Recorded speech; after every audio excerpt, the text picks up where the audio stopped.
England की प्राचीन धरती से एक रोमांचक कथा आपका इंतजार कर रही है, जहां बहादुरी और साहस की कहानियां सदियों से सुनाई जा रही हैं। रॉबिन हुड की इस कहानी में कुश्ती का एक रोमांचक मैच आपको आकर्षित करने के लिए तैयार है। एक नए साहसिक कार्य की शुरुआत होने वाली है, जहां हमें पता चलेगा कि सच्ची बहादुरी और मित्रता का क्या अर्थ है। आइए शुरू करें। कहानी का नाम है कुश्ती मैच। कुछ समय पहले ली के सर रिचर्ड को सेंट मैरी के लालची मठाधीश से अपनी भूमि को बचाने के लिए पैसे की जरूरत पड़ी थी। रॉबिन हुड ने उन्हें 400 पाउंड का कर्ज दिया था। सर रिचर्ड इस पैसे से अपनी जमीन बचाने में कामयाब हो गए थे और जब उन्होंने 400 पाउंड कमा लिए तो वे तुरंत रॉबिन हुड का कर्ज वापस करने के लिए निकल पड़े। उपहार के तौर पर उन्होंने अपने साथ डाकुओं के लिए 100 बढ़िया धनुष और उत्तम तीरों के साथ तरकश ले लिए। इस बार जब सर रिचर्ड शेरवुड वन की ओर रवाना हुए तो वो उस व्यक्ति से बहुत अलग दिख रहे थे जिसने कई महीने पहले सवारी की थी। तब वो दुखी और निराश थे, लेकिन अब वो खुश थे। खुशी से एक अच्छे घोड़े की सवारी कर रहे थे और उनके साथ शक्तिशाली पुरुषों की एक सेना थी।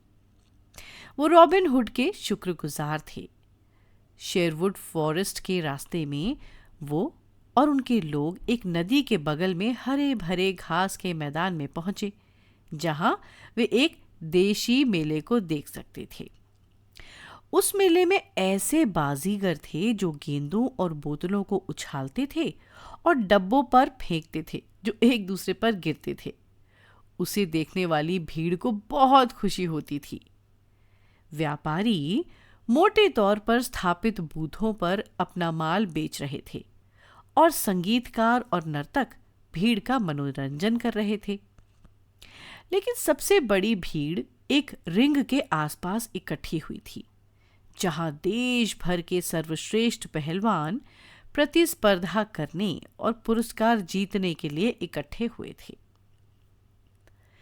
विजेता को एक बढ़िया घोड़े से सम्मानित किया जाना था, जिसकी काठी और लगाम सोने से पॉलिश की गई थी। दूसरा पुरस्कार एक सफेद बैल था।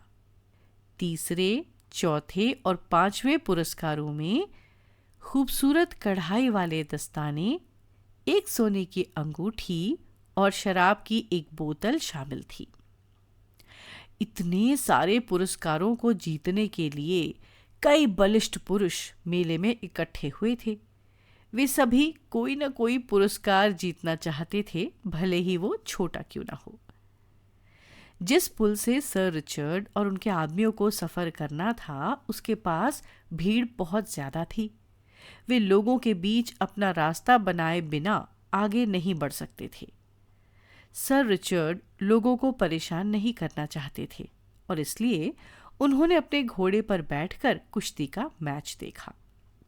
प्रतियोगिता देखने के लिए उत्साहित उनके आदमी भी उनके आसपास जमा हो गए, लेकिन सभी निराश थे क्योंकि अच्छा मुकाबला नहीं था।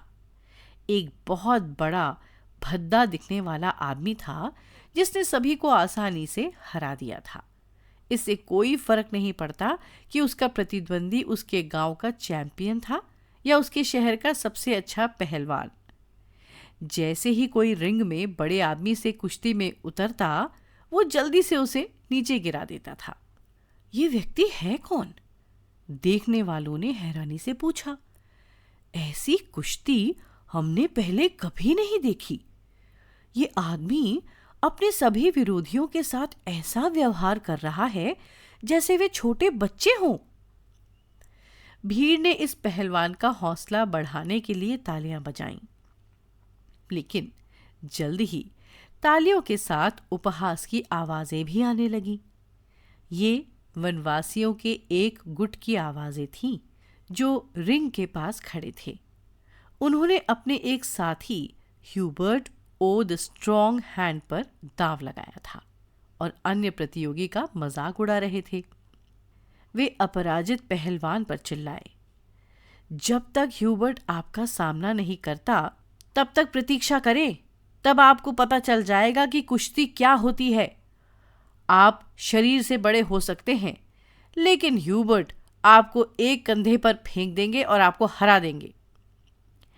इन ललकारों और चीखों के बीच भीड़ की उम्मीदें बढ़ गईं और वे दोनों पहलवानों के बीच मुकाबला देखने के लिए सांस रोककर इंतजार करने लगे। लेकिन जब समय आया तो उस आदमी ने जो चाल चली उसे देखकर वे चकित रह गए। उस पहलवान ने ह्यूबर्ट को मजबूत हाथ से पकड़ लिया और उसे सिर के बल फेंक दिया। पवन चक्की के ब्लेड की तरह हाथ और पैर झुलाते हुए बेचारा ह्यूबर्ट हवा में उड़ गया और जमीन पर गिर पड़ा। बेईमानी, बेईमानी, ये गलत खेल था, ये नो थ्रो था। ह्यूबर्ट का समर्थन करने वाले वनवासी चिल्लाए। नहीं, नहीं। हमेशा फेयर प्ले का समर्थन करने वाले सर रिचर्ड ने घोषित किया, ये उचित था, थ्रो में कुछ भी गलत नहीं था।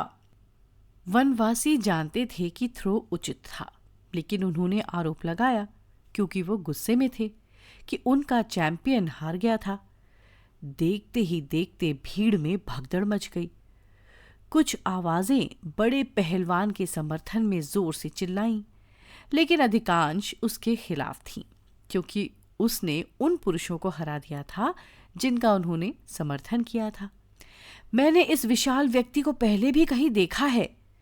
सर रिचर्ड ने उस मुलाकात को याद करने की पूरी कोशिश करते हुए सोचा। उन्हें अचानक याद आया कि उन्होंने उस बड़े आदमी को कहाँ देखा था। ये आदमी तो रॉबिन हुड के साथ था। उसी ने मुझे 400 पाउंड वाला बैग थमाया था। मैं उसे भूल नहीं सकता। बड़ा अनाड़ी पहलवान वास्तव में छोटा जॉन था। वो मेले में सिर्फ मैच देखने आया था, लेकिन वो पुरस्कारों के लालच में आ गया था और उसने खुद को एक प्रतियोगी के रूप में प्रवेश किया था। उसने अपना नाम विल ओ द ग्लेड रखा था। वनवासी चिल्लाते रहे, इसको दूर करो, ये एक धोखेबाज है। हम फिर से मैच शुरू करते हैं ताकि हर आदमी को उचित मौका मिल सके। वहां के कई लोगों द्वारा इस बात का समर्थन किया गया जो उन पहलवानों का फिर से मुकाबला करवाना चाहते थे, लेकिन भीड़ में और भी कई लोग थे जिन्होंने फेयर प्ले का समर्थन किया और विशाल पहलवान के पक्ष में बात की।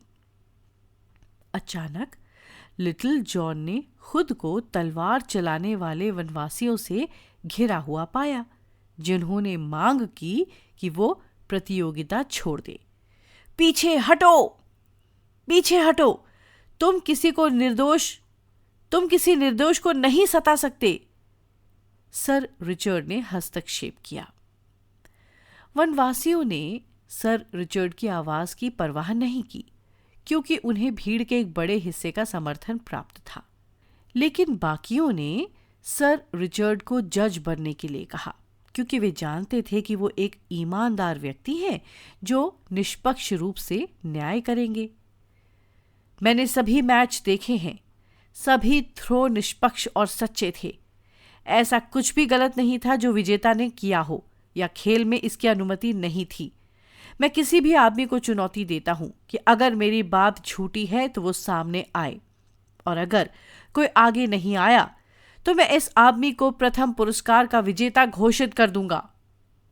लिटिल जॉन को भले ही विजेता घोषित कर दिया गया हो, लेकिन कुछ ऐसा होता है जिससे उसके जीवन को खतरा हो जाता है।